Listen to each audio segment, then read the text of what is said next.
Ze vliegen als warme broodjes oer de toonbank. De banketletters en staven van bakkerij Van Eck in Den Bosch. Bakker Femme Haakma ziet in deze periode al ier en betiert bestellingskleer te meidjen. Want die komen, maar Sinterklaas voor de door, massaal binnen. Wanneer is de kwaliteit perfect? Het lekker knapperig is en de spijs een beetje rondig van binnen is. Ja, je maakt gewoon een goede bijt has. Ja. Ik zeg, dan ga ik hier een stukje mandelspijs, daar haal ik dat er nog aan zo mooi even in. En ga je hem hier in een bakkerij al jaren hetzelfde recept of bedenk je hem elke keer wat nice? Dit is een oud recept inderdaad.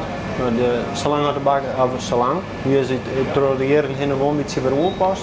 Verfijnderd maken. Maar hier is, het is een eigen recept inderdaad. Het gaat erom dat er mooi ingerollen wordt. Dat er zeg maar krijgt weer hoe het begin heen gaat. Dichtvouwen. En op een plaat. Dan strik ik hem met een beetje aai. Met een beetje koffiemolken erop. Ze gaan er hier hasperpeller vol uit. Ik heb die essen die had ik zeg maar hier in principe op bestelling en dan ben ik peren of ben ik peer.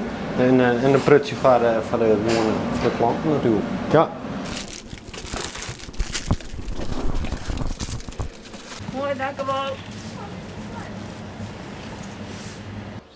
En hast u er al zelfs een keer van eten? Of? Ik maak het altijd wel.